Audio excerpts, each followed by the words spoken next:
नमामीशमिशाननिर्वाणरूपम् विभुं व्यापकं ब्रह्मवेदस्वरूपम् निजं निर्गुणं निर्विकल्पं निरीहम् चिदाकाशमाकाशवासं भजेऽहम्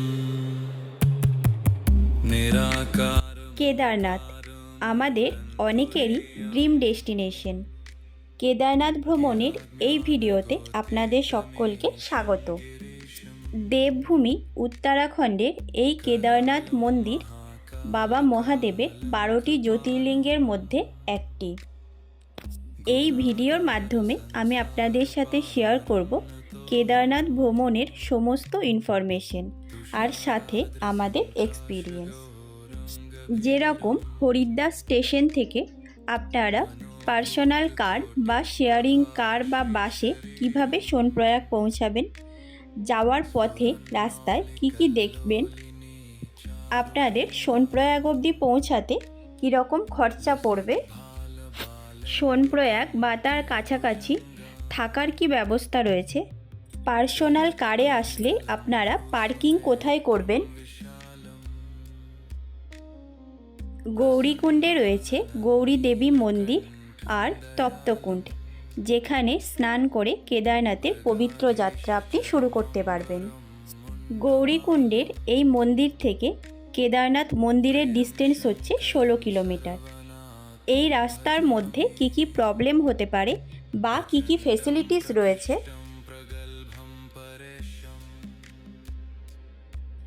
ট্রেকিং ছাড়াও এই রাস্তা আপনি কিভাবে পালকি, পিট্টু বা ঘোড়ায় করে যেতে পারবেন আর তার জন্য কি চার্জেস পড়বে, এছাড়া কেদারনাথ পৌঁছে ওখানে থাকার জন্য সবথেকে ভালো অপশন কি রয়েছে, সাথে হোটেল এবং টেন্টের রেন্ট কি রয়েছে, কেদারনাথ মন্দিরে কোন কোন টাইমে দর্শন হয়, কিভাবে আপনারা দর্শন করতে পারবেন, পুজো দেওয়ার কি ব্যবস্থা রয়েছে, আর কেদারনাথ মন্দির দর্শনের সাথে সাথে বাবা ভৈরবনাথ মন্দির, আদি শঙ্করাচার্যের সমাধি, কেদারনাথ মন্দিরের ঠিক ব্যাক সাইডে যে ভীমশিলা রয়েছে, এই সমস্ত জিনিস আপনারা কিভাবে দর্শন করতে পারবেন, সমস্ত ইনফরমেশন থাকছে এই ভিডিওতে। আপনারা যারা যারা এই বছরে কেদারনাথ মন্দির দর্শনে প্ল্যান করছেন, যাওয়ার আগে অবশ্যই এই ভিডিওটি লাস্ট অবধি দেখবেন। যদি কোনো কোয়ারিজ থাকে অবশ্যই আমাদের কমেন্টে জানাবেন। ভিডিওটি ইনফরমেটিভ লাগলে আমাদের YouTube channel royal star Riders subscribe করে আমাদের সাপোর্ট করবেন এবং পাশে থাকবেন। চলুন ভিডিওটা শুরু করি আমাদের সবার প্রিয় হাওড়া স্টেশন থেকে।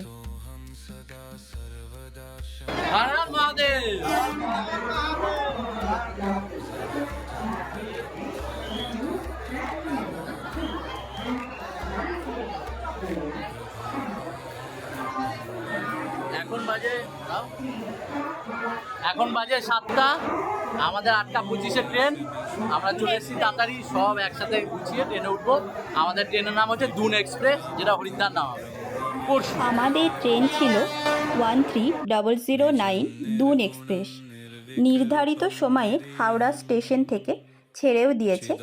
এছাড়াও হরিদ্বার যাওয়ার জন্য হাওড়া থেকে আরও বেশ কিছু ট্রেনের অপশন রয়েছে। তার মধ্যে অন্যতম হল 12369 কুম্ভ এক্সপ্রেস, যেটা প্রত্যেক দিন দুপুর 1টার সময় হাওড়া স্টেশন থেকে ছেড়ে যায়।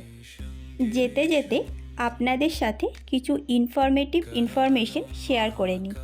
কেদারনাথে যত উপরের দিকে যাবেন খাবার দাম তত বেশি হয় এবং ওখানে প্রপার যে বাঙালি টেস্টি খাবার সেটাও খুব বেশি অ্যাভেলেবেল না। আমরা যেহেতু গ্রুপে যাচ্ছি তাই আমরা বেশ কিছু খাবার সামগ্রী নিজেদের সাথে ক্যারি করে নিয়ে যাচ্ছি, সাথে একটা ছোট গ্যাস ওভেনও আমরা নিয়েছি।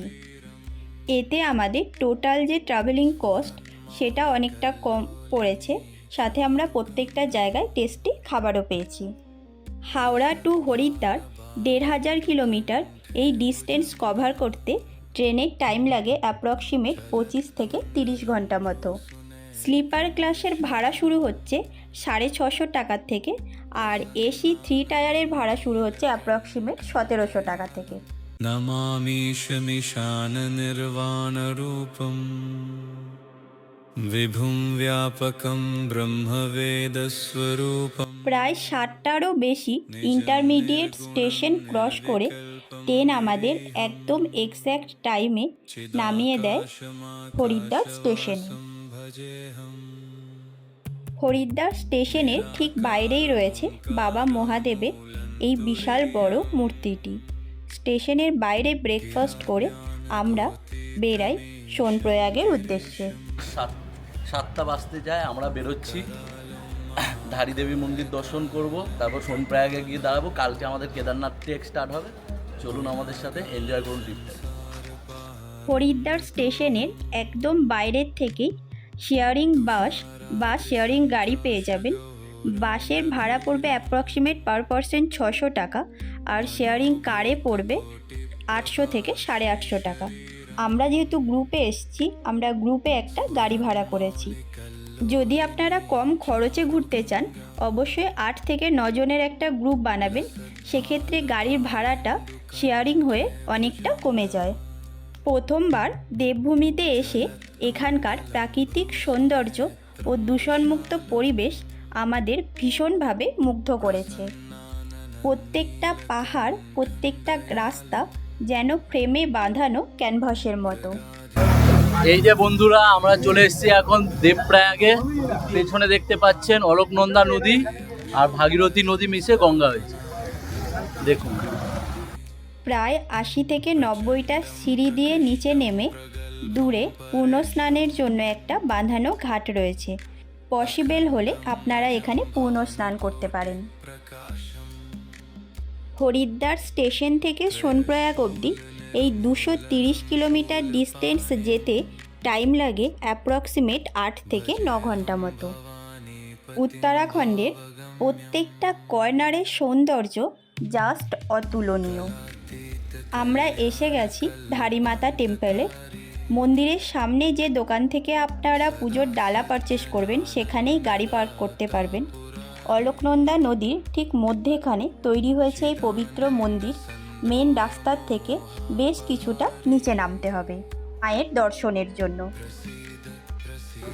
আমরা এখন আছি ধারীমাতা টেম্পল রুদ্রপ্রয়াগে। তো এই ধারীমাতা হচ্ছে পুরো উত্তরাখণ্ডকে ধরে রেখেছে, যাকে বলা হয়। তো আমরা দেখতে পাচ্ছি যে পুরো মন্দিরটা আছে, কিন্তু একটা জায়গা পার্টিকুলারলি যেখানে ওই গোল মতন একটা ছাউনি করা আছে, সেখানটা কোনো ছাদ নেই।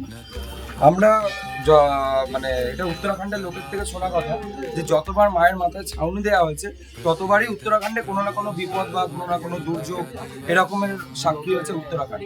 তার জন্য এই কারণে মায়ের মাথায় মা যেখানে আছে, তো সেই জায়গাটায় কোনো তার মাথার উপরে কোনো ছাউনি নেই। বাকি পুরো মন্দিরটায় ছাউনি দেওয়া আছে, অর্থাৎ ছাদ আছে আর কি, কিন্তু মায়ের মাথার উপরে কোনো কিছু নেই, ছাদ বা কিছু নেই। এই হচ্ছে ধারী দেবী টেম্পল। আরও একটি বিশেষত্ব রয়েছে এই মন্দিরের অধিষ্ঠাত্রী মা ধারী দেবীর। তিনি সারাদিনে 3 বার রূপ পরিবর্তন করেন। সকালে বালিকা রূপে, দুপুরে একজন যুবতীর রূপে এবং সন্ধ্যের সময় একজন বয়স্ক মহিলা রূপে তিনি পূজিত হন। নমস্কার বন্ধুরা, 4টে প্রায় বেজে গেছে। আমরা 7টার সময় হোটেল থেকে বেরিয়েছিলাম। এখন রুদ্রপ্রয়াগের একটু আগে আছি। আমরা ক্রস করেছি ধারী দেবী মন্দির, আপনারা দেখেছেন। এবার এখানে একটু লাঞ্চ করব, তারপর রুদ্রপ্রয়াগ যাব, তারপর সোনপ্রয়াগে স্টে করব। কালকে কেদারনাথ ট্রিপ আমরা এনজয় করব।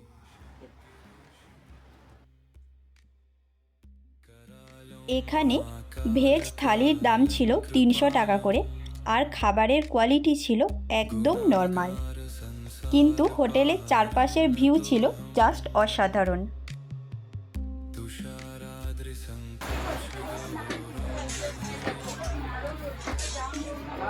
এই যে আমরা লাঞ্চ করে রুদ্রপ্রয়াগে চলে এসেছি। এখান থেকে আমরা একটু সোনপ্রয়াগের আগে হোটেলে স্টে করব আজকের দিনটা। আর এখানে রয়েছে মন্দাকিনী রিভার, যেটা আসছে কেদারনাথ থেকে, আর অলকনন্দা নদীর সঙ্গমস্থল। অনেকটা সন্ধে হয়ে যাওয়ার কারণে আজ আমরা স্টে করব সীতাপুরে। যদি আপনারা শেয়ারিং বাসে আসেন, বাস আপনাদের সীতাপুরেই নামাবে, সেখান থেকে শেয়ারিং গাড়ি করে আপনাদের যেতে হবে সোনপ্রয়াগ। আর যদি আপনারা শেয়ারিং গাড়িতে আসেন, সেক্ষেত্রে ওই গাড়ি আপনাদের সোনপ্রয়াগে নামিয়ে দেবে।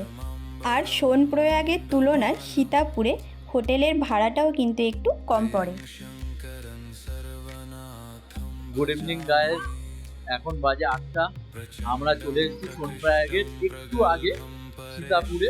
এখানে আমরা আজকে নাইট স্টে করবো, কালকে কেদারনাথের জন্য বেরোবো। আমরা হোটেল ভেতর থেকে রুমগুলো দেখিয়ে নেবো।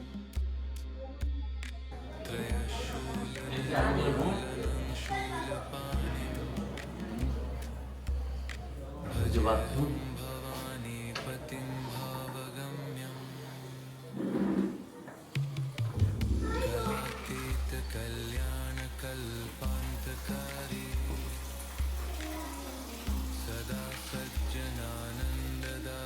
নিচে বাকি সবাই সবজি বাজার করছে। এখানকার ফুডিং চার্জ অনেকটাই বেশি, তাই আমরা ডিনারটা নিজেরাই ঘরে রান্না করে নিই। সোনপ্রয়াগ ও সীতাপুরে প্রত্যেকটা হোটেল রুমের মধ্যে খাবার বানানোর পারমিশন রয়েছে। এখন বাজে 6টা, আমরা টোটালি রেডি ট্রেকিং করার জন্য। সোনপ্রয়াগ সামনেই আছে, এখান থেকে আমরা ট্রেক স্টার্ট করব। এই যে আমরা লাইনে দাঁড়িয়ে আছি, এখন যাত্রা স্টার্ট হয়ে গেছে। এখান দিয়ে রেজিস্ট্রেশন হবে তাই মনে হচ্ছে। রেজিস্ট্রেশন আগের থেকেও করে রাখতে পারেন বা আধার কার্ড দিয়ে ডাইরেক্ট এখানে এসেও করতে পারেন। সোনপ্রয়াগের এই মার্কেট থেকেই আপনারা লাঠি এবং রেনকোট অবশ্যই নিয়ে রাখবেন। নমঃ পার্বতী পতে হর হর মহাদেব, হর মহাদেব। সোনপ্রয়াগ থেকে 500 মিটার মতো সামনে এগিয়ে অলকনন্দা নদীটা ক্রস করেই সামনে রয়েছে শেয়ারিং কার, যেগুলি 50 টাকা নিয়ে আমাদের পৌঁছে দেবে গৌরীকুণ্ডে। গৌরীকুণ্ড যাওয়ার এই রাস্তাটা এক কথায় হাড় হিম করা ভয়ঙ্কর রাস্তা। একদিকে উঁচু পাহাড় আর অন্যদিকে গভীর খাদে বয়ে চলেছে অলকনন্দা, আর রাস্তার বেশিরভাগ অংশেই ধস নেমেছে। निराकार ओंकार मूलन्तुरीयम्। গৌরীকুণ্ডেই রয়েছে গৌরীমাতা মন্দির, আর এই মন্দিরেই রয়েছে উমাপতি মহাদেব। বাবা মহাদেবের দর্শন করে মন্দিরের পাশের সিঁড়ি দিয়ে একটু নামলেই পড়বে তপ্তকুণ্ড। এই কুণ্ডেই রয়েছে গরম জল। চারিদিকে এত ঠান্ডার মধ্যেও দেখতে পাচ্ছেন এখানে জলের মধ্য থেকে বাষ্প বের হচ্ছে। মান্যতা আছে এই কুণ্ডের জলে স্নান করে কেদারনাথে যাত্রা শুরু করলে যাত্রা শুভ বলে মনে করা হয়। কুণ্ডের ঠিক পাশেই ড্রেস চেঞ্জের জন্য চেঞ্জিং রুম রয়েছে, আর এই কুণ্ডের একদম পাশ দিয়েই বয়ে চলেছে অলকনন্দা নদী, যে নদীর জল কিন্তু হাড়হিম করা ঠান্ডা।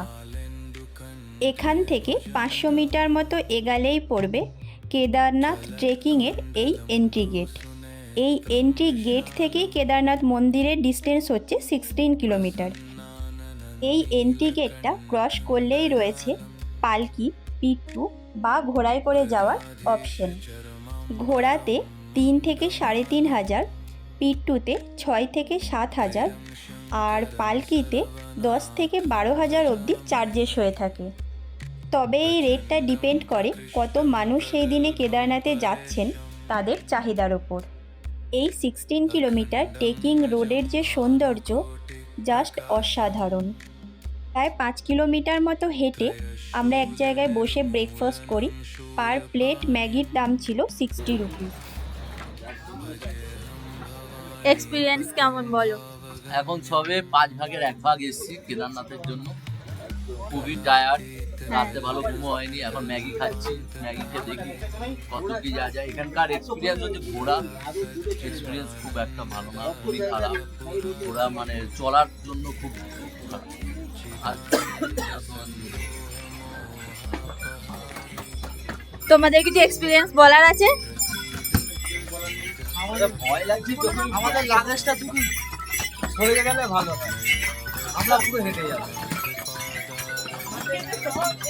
আমার এই একটাই ইচ্ছা, তাহলে আলটিমেটলি এটাই যে লাগেজ যত কম নিয়ে আসবে তত বেটার। তত বেশি। হর হর মহাদেব। হর হর মহাদেব। ভিউ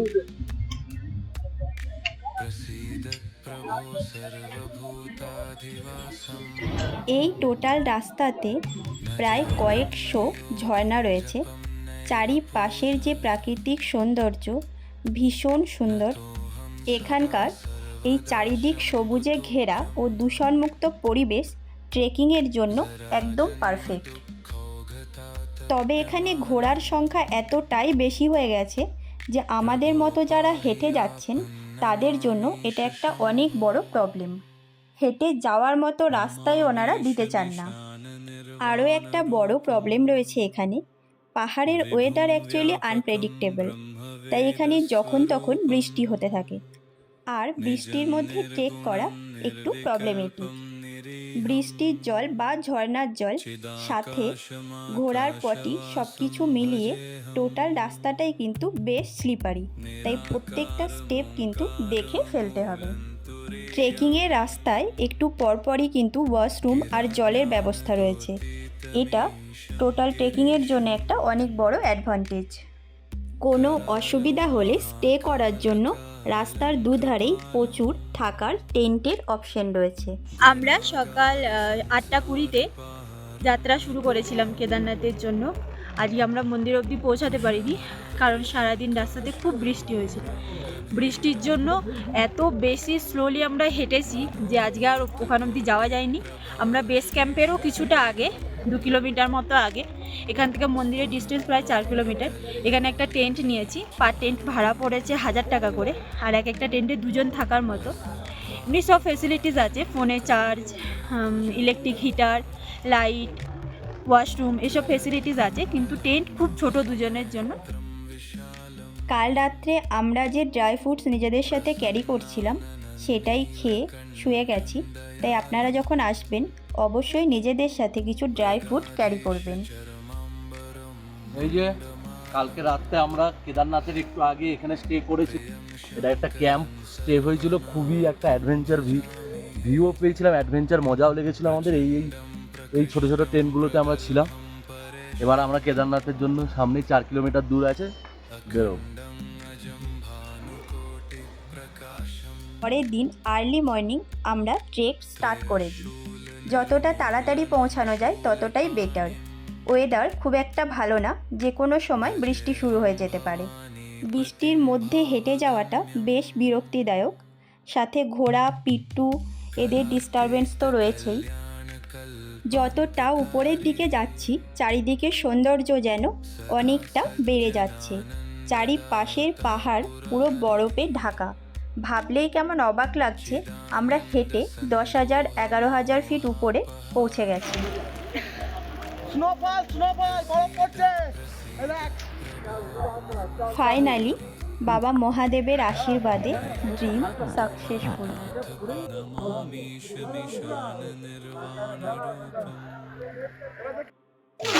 হর হর মহাদেব। আমরা এখন কেদারনাথে চলে এসেছি, দেখুন ভিউ, প্রচুর বরফ পড়ছে আর খুব সুন্দর লাগছে, হেভি সুন্দর লাগছে। হেভি স্নোফল হচ্ছে, এটা স্নোফল হচ্ছে। বছরের ফার্স্ট স্নোফল। আসার রাস্তাটা একটু টাফ ছিল, কারণ আমরা আসার সময় কন্টিনিউয়াসলি বৃষ্টি হয়েছি, কিন্তু এখানে আসার পরে এই যে স্নোফল, তার সৌন্দর্যের সাথে মন্দির ভীষণ ভালো লাগছে। মানে পুরো ক্লান্তিতে যেন মনে হচ্ছে এক নিমেষে চলে গেছে। হ্যাঁ বেটা, कालं कृपालं गुनागार संसार पारं नतोऽहम् तुषाराद्रिसङ्काशगौरङ्गभीः। এবার আপনাদের মন্দিরের কাছাকাছি স্টে অপশনের ব্যাপারে বলি। এখানে আপনারা হোটেলে বা টেন্টে থাকতে পারেন। টেন্ট ভাড়া পড়বে পার পারসন 800 থেকে 1000 টাকা। আর আমরা যে রুমে ছিলাম এখানে 3 জনের অ্যাকোমোডেশনের রুম রেন্ট ছিল 4000। হোটেল বা টেন্ট যেটাতেই থাকবেন না কেন এসে বুক করলে কস্টিং অনেকটা কম পড়ে, আর মন্দিরের কাছাকাছি অ্যাভেলেবিলিটিস দেখেও নেওয়া যায়। তাই আমি বলবো রুম এসে বুক করাই বেস্ট। এখন সব ছেটানো হয়ে গেছে, আমরা এসছি পুরো ভিজে গেছিলাম, তাই সব ড্রেস চেঞ্জ করার জন্য সব ছিটিয়ে রাখা আছে। দিঘির টয়লেট আছে, ওয়েস্টার্ন, এখানে 3 জনের থাকার মতো বেড আছে।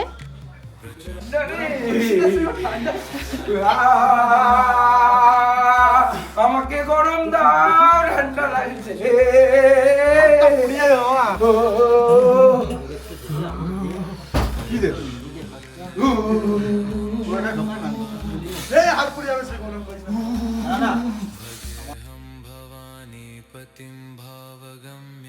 মন্দির প্রত্যেক দিন সকাল 4টে থেকে দুপুর 12টা এবং বিকেল 5টার থেকে সন্ধ্যে 7:30 অবধি খোলা থাকে। সকালের দিকে আপনি বাবাকে স্পর্শ করে জল অর্পণ করতে পারবেন, কিন্তু বিকেলের দিকে শুধুমাত্র দর্শন হয়। একটু শর্টে আপনাদের সাথে কেদারনাথ মন্দিরের হিস্ট্রিটা শেয়ার করি। মহাভারতে যুদ্ধ শেষ হওয়ার পর পঞ্চপাণ্ডব ভ্রাতৃ হত্যার পাপ থেকে মুক্তি পাওয়ার জন্য শ্রীকৃষ্ণের কথা মতো উত্তরাখণ্ডে আসেন বাবা মহাদেবের দর্শনে। এই পবিত্র স্থানে বাবা মহাদেবকে দর্শন করে এবং পূজা করে ওনারা ভ্রাতৃ হত্যা পাপ থেকে মুক্ত হন। আর পরবর্তীকালে মানুষজন যাতে বাবা মহাদেবের দর্শন করতে পারেন, তাই দাপর যুগে পঞ্চপাণ্ডব এই সুন্দর স্থানে মহাদেবের এই মন্দিরটা তৈরি করেন। সেই দাপর যুগ থেকে এখনও অবধি হাজার হাজার মানুষজন মহাদেবের দর্শনে উত্তরাখণ্ড দেবভূমির রুদ্রপ্রয়াগ জেলায় অবস্থিত এই কেদারনাথ মন্দির, যা 12টা জ্যোতির্লিঙ্গের মধ্যে একটি, দর্শন করতে আসেন। গৌরীকুণ্ড থেকে 16 কিলোমিটার ট্রেকিং, সমুদ্রপৃষ্ঠ থেকে প্রায় 11,800 ফিট উপরে অবস্থিত বাবা মহাদেবের এই নিবাসস্থল কেদারনাথ মন্দির। কথিত আছে বাবা মহাদেব না ডাকলে কেদারনাথ মন্দির দর্শন করা যায় না। মহাদেবের আশীর্বাদে আমরা আজ এখানে বাবা মহাদেবের দর্শন করতে পেরে ভীষণ হ্যাপি আর সাথে এক্সাইটেডও। পরদিন একদম ভোর ভোর আমরা এসে বাবা মহাদেবের দর্শন করি। মন্দির প্রাঙ্গণে প্রচুর পুজোর সামগ্রীর দোকান রয়েছে। যতটা সকালে পসিবল এসে আপনারা লাইনে দাঁড়িয়ে যাবেন, কারণ জেনারেলি 2 থেকে 3 ঘন্টা দর্শনের জন্য ওয়েট করতে হবে। এখন আমরা যাব বাবা ভৈরবনাথের দর্শনে। মান্যতা আছে কেদারনাথের দর্শন করার পর বাবা ভৈরবনাথের দর্শন না করলে কেদারনাথের দর্শন অসম্পূর্ণ থেকে যায়। মন্দিরের ব্যাক সাইড দিয়ে একটু গিয়ে 1 কিলোমিটার উপরেই রয়েছে বাবা ভৈরবনাথের এই অপূর্ব সুন্দর মন্দির। मनोभूत कोटि प्रभा श्री शरीरम स्फुरन्मौलिकल्लोलिनी। মনে করা হয় যে 6 মাস কেদারনাথ মন্দির বন্ধ থাকে, সেই মাসগুলিতে এই বাবা ভৈরবনাথই কেদারনাথ মন্দিরের রক্ষা করেন। তাই কেদারনাথ আসলে অবশ্যই কিন্তু বাবা ভৈরবনাথের দর্শন করবেন। এখান থেকে কেদারনাথ মন্দির ও মন্দিরের আশেপাশের পুরো এরিয়া খুব সুন্দরভাবে দেখা যায়, কিন্তু এখনকার ওয়েদার এতটাই বেশি স্নোফল হচ্ছে যে পুরো এরিয়াটা ঝাপসা দেখাচ্ছে। কেদারনাথ মন্দিরের ঠিক পেছনেই রয়েছে পবিত্র ভীমশিলা। 2013 সালের সেই ভয়াবহ বন্যার হাত থেকে বাবা কেদারকে রক্ষা করেছিল এই পবিত্র ভীমশিলা। মন্দিরের ব্যাক সাইড দিয়ে একটু এগালে সামনে রয়েছে আদি শঙ্করাচার্যের মূর্তি, যিনি ছিলেন ভারতবর্ষের একজন মহান সন্ন্যাসী। 1800 শতকে এই কেদারনাথ মন্দিরের পুনর্নির্মাণ করেন এই আদি শঙ্করাচার্য। 35 ফিট উঁচু এই মূর্তিটি আমাদের প্রধানমন্ত্রী নরেন্দ্র মোদীজি 2023 সালে উদ্বোধন করেছেন।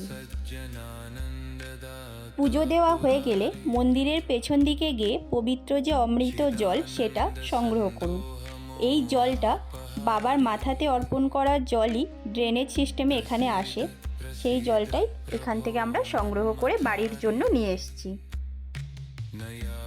মন্দিরের চারপাশের প্রাকৃতিক সৌন্দর্য মুখে বলে প্রকাশ করা একদমই সম্ভব নয়। জাস্ট অসাধারণ একটা ইমাজিনারি ক্যানভাসের মতো। हर हर महादेव, हर हर महादेव, जय श्री केदारनाथ। মনে বেশ কিছুটা আনন্দ, সাথে এই পবিত্র ভূমি ছেড়ে আসার বেশ কিছুটা কষ্ট নিয়ে এবার নিচের দিকে নামার পালা। বাবা কেদারনাথের কাছে আমাদের একটাই প্রার্থনা, সকলকে ভালো রাখবেন এবং সুস্থ রাখবেন। মহাদেবের কৃপা হলে আমরা অবশ্যই আবার একবার আসতে পারবো কেদারনাথের দর্শনে। আপনাদের কাছে অনুরোধ রইল, ভিডিওটি কেমন লাগলো কমেন্টে জানাবেন, ভালো লাগলে লাইক করবেন, আর যদি কেদারনাথ ভ্রমণের কোনো কোয়ারিজ থাকে অবশ্যই আমাদেরকে কমেন্ট করবেন। থ্যাংক ইউ ভিডিওটি লাস্ট অবধি দেখার জন্য। চ্যানেলটি সাবস্ক্রাইব করতে কিন্তু ভুলবেন না।